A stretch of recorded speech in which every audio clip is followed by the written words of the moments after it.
నమస్తే. ప్రస్తుతం మనతో పాటు సీనియర్ జర్నలిస్ట్ జగదేవ్ గారు ఉన్నారు. ఆయనతో మాట్లాడదాం. నమస్తే సార్. సార్ ఇవాళ హరీష్ రావు ఒక మాట మాట్లాడారు.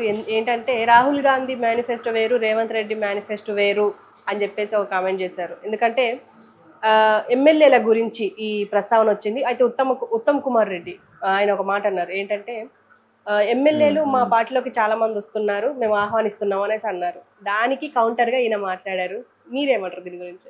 అవును, చూశాను. అది హరీష్ రావు గారు అనేది ఏంటంటే, ఎవరైనా ఎమ్మెల్యేలు పార్టీ ఫిరాయింపులు చట్టం కింద పార్టీ మారితే ఫస్ట్ పార్టీ సభ్యత్వం ఎలాగా రద్దు చేస్తారు, ఆ సెగ్మెంట్ ఎమ్మెల్యే అభ్యర్థిత్వాన్ని కూడా రాజీనామా చేయాలి అన్నట్టుగా. ఎందుకంటే ఆ గుర్తు మీద గెలిచారు కాబట్టి. అది వాళ్ళనేది కాదు, ప్రతి ఒక్కరి నినాదం కూడా అదే. అలా చేయాలి.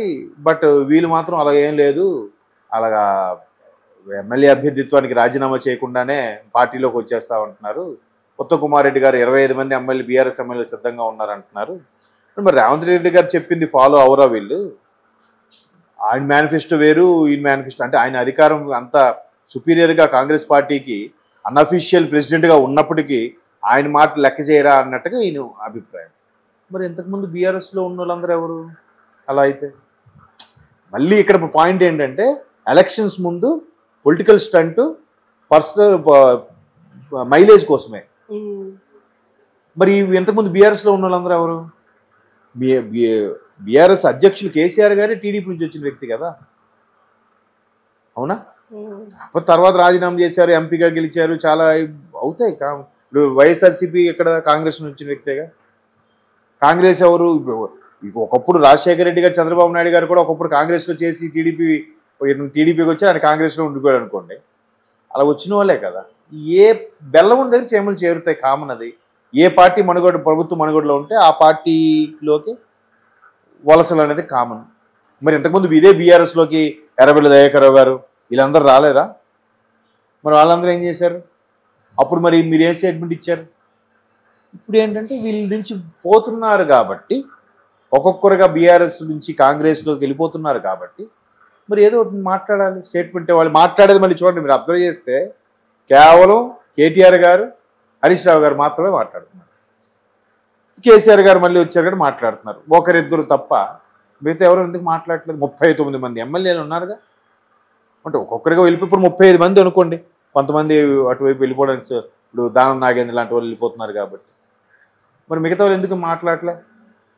వాళ్ళు ఎందుకు స్పీచ్ ఇవ్వట్లేదు?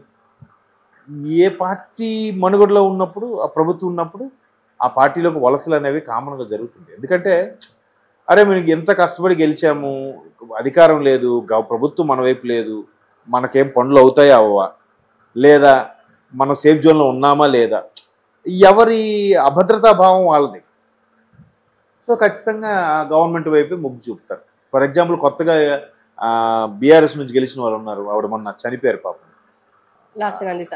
ఆవిడ. ఇప్పుడు వాళ్ళ సిస్టరు దానికి ఇప్పుడు అటువంటి వాళ్ళు కొత్తగా రాజకీయాల్లోకి వచ్చి గెలిచి, రాజన్న కూతురు అదే కదా, సాయన కూతురు గెలిచిన వాళ్ళు, అరే గవర్నమెంట్ ఇచ్చింటే గవర్నమెంట్ వైపు ఉండేవాళ్ళం కదా ఫీల్ ఉంటుంది. అట్లీస్ట్ మంత్రి పదవి ఇవ్వకపోయినా ప్రభుత్వం వైపు ఉన్నాం, ప్రభుత్వం మాది అనే ఫీలింగ్ ఉంటుంది కదా. అలా ఉండేవాళ్ళు కూడా కొత్తగా జాయిన్ అయిన గెలిచిన వాళ్ళు ఎమ్మెల్యేగా ఇక్కడ ఇంట్లో ఉండిపోయారు, అందులోకి వెళ్తే మనకి ఏమైనా ఛాన్స్ ఉంటుందేమో అని వెళ్ళిపోతూ ఉంటారు. అలాంటి కూడా సందర్భాలు కూడా జరుగుతాయి.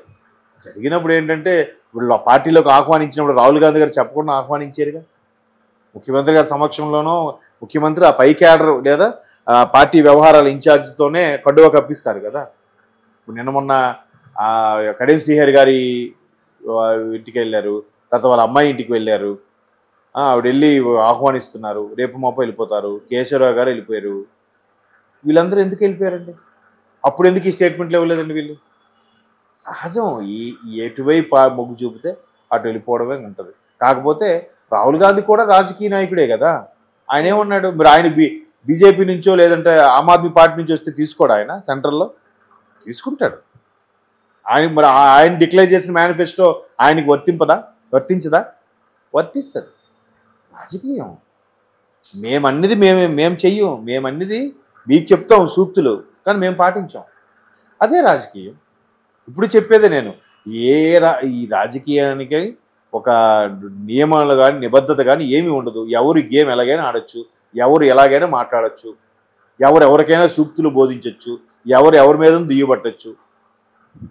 మీరు అలా కూర్చున్నందుకు కూర్చోకూడదని నేను నీకు చెప్తాను. నేను మాత్రం నేను ఎలాగైనా కూర్చోవచ్చు. అదే రాజకీయం. మరి అలాంటప్పుడు కాకపోతే హరీష్ రావు గారు బీఆర్ఎస్ తరపున రిప్రజెంటేటివ్గా అయితే కేటీఆర్ గారు హరీష్ రావు వీళ్ళిద్దరూ మంచి వక్తలు కాబట్టి పార్టీలో మాట్లాడాలి. ఈ మధ్యకాలంలో కవిత గారు అరెస్టు వ్యవహారంలో ఎక్కువగా నిమగ్నం అయిపోవడం వల్ల, ఢిల్లీకే పరిమితం అయిపోవడం వల్ల పూర్తి స్థాయిలో విమర్శలు ఎక్కడా జరగలేదు. అంటే విమర్శలకి కౌంటర్లు ఇవ్వలేకపోయారు. ఇక్కడ కవిత గారు అరెస్టు ఢిల్లీలో ఉండిపోవడం, ఇద్దరు కేటీఆర్ గారు హరీష్ రావు గారు ఉండిపోవడం, ఇక్కడ కాంగ్రెస్ వాళ్ళు బాగా అన్ని రకాలుగా ఈ ఫోన్ ట్యాపింగ్ వ్యవహారం కానీ ఇవన్నీ ఆడుకుంటున్నప్పుడు ఎవరు సరైన కౌంట్ ఇచ్చేవాళ్ళు మళ్ళీ కనిపించారా? అమ్మో మేము కౌంట్ ఇస్తే మాకెక్కడ చుట్టుకుంటుందో అని భయంకే ఎవరు మాట్లాడలేదు. భయమో లేదంటే ఎందుకులేరా బాబు అనవసరంగా మనం ఫెమిలియర్ అయిపోయి ఇవాళ రేపు సోషల్ మీడియాలో ఎవరిని వదలట్లేదు. అవసరం అనుకుంటే కుమార్ ఆంటీ లాంటి వాళ్ళని స్టార్లు చేస్తుంది, లేదంటే పల్లవ్ ప్రసాద్ లాంటి వాళ్ళని బిగ్ బాస్ విన్ అయినా కూడా పాతాళం తొక్కేస్తుంది సోషల్ మీడియా ఆబ్వియస్లీ. కాబట్టి ఎందుకులే మాకెందుకులే అని ఊరుకుండొచ్చు. ఇట్లా సోషల్ మీడియాలో మనం బదనాం అయిపోతాం రా బాబు అని. కాకపోతే ఒక్కసారి లేరు కాబట్టి ఆ కౌంటర్లన్నీ కూడా మనం రీకలెక్ట్ చేసుకొని వీళ్ళు ఎప్పటికప్పుడు సభలు పెట్టి ఎందుకు ఈ 30 రోజులే కష్టపడేది. తర్వాత మళ్ళీ ఒక 2-3 ఏళ్ళు ఏమి ఉండదు. మేబీ మళ్ళీ పంచాయతీ ఎలక్షన్లు ఉన్నాయండి. పంచాయతీ ఎలక్షన్ మళ్ళీ కొంచెం హడావిడి చేస్తారు.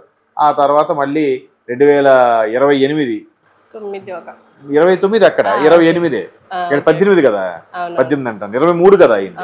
23 అంటే మళ్ళీ 2028 నవంబర్ కల్లా సిద్ధంగా ఉండాలి.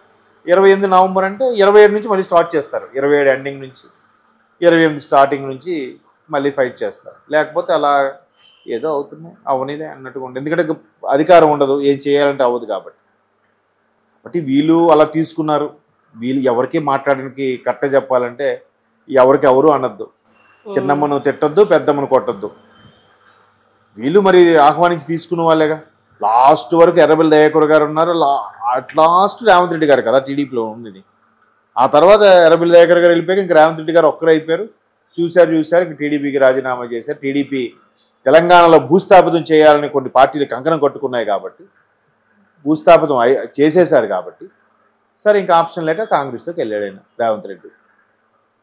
మరి మొన్నటి వరకు ఎర్రబెల్లి దయాకర్ కూడా ఎక్కడ ఉన్న టీడీపీలో ఉన్న వ్యక్తే కదా.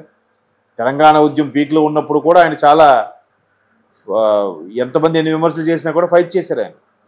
లాభం ఏంటి? బట్ ఆయన కూడా వెళ్ళిపోయాడు. ఇదే హరీష్ రావు గారు పార్టీ గురించి మాట్లాడుతున్నారు. మరి ఒకప్పుడు జగ్గారెడ్డి గారి ఇంటర్వ్యూ చూస్తే రాజశేఖర రెడ్డి గారి హయాంలో హరీష్ రావు గారు కాంగ్రెస్ కండువా కప్పుకోవాలండి. ముందు రోజు మీటింగ్ అయింది. నెక్స్ట్ డే కాక ఆ నెక్స్ట్ డే ఆయన బ్రచ్చబండికి వెళ్ళారు, హెలికాప్టర్లో దుర్మరణం పాలయ్యారు. లేకపోతే హరీష్ రావు ఎప్పుడో కాంగ్రెస్లోకి వెళ్ళిపోవాల్సిన వ్యక్తి అని మొన్న కూడా మళ్ళీ ఈ ఎలక్షన్స్ ముందు కూడా జగ్గారెడ్డి గారు స్టేట్మెంట్ ఇచ్చారు. మరి దానికి మరి హరీష్ రావు గారు ఏం మాట్లాడతారు, ఏం చెప్తారు? అది ఎక్కడ అబద్ధమని ఎక్కడ ఖండించలేదే ఆయన కూడా. ఇప్పుడు మేబీ ఎందుకంటే హరీష్ రావు గారు బీఆర్ఎస్ మొత్తానికే అత్యంత ప్రజాదరణ ఉన్న నేత. ఇప్పుడు ప్రజల పక్షంలో ఎప్పుడు కూడా ఆయనకి ఇంత మచ్చ కూడా లేదు. అంత మెరిట్ ఉన్న నాయకుడు ఆయన. మరి ఎప్పటికీ అంత మెరిట్ ఉన్న నాయకుడు ఎప్పటికీ అలాగే ఉండిపోవాలా? సెకండ్ ప్లేస్కే ఉండిపోవాలా? మరి ఆయనకు కూడా అవ్వాలని ఉంటుందిగా. Maybe there is a chance. ఇప్పుడు ఆయన అలా మాట్లాడుతారంటే కూడా పొలిటికల్ మైలేజ్ కోసం అంతే. Okay sir, thank you.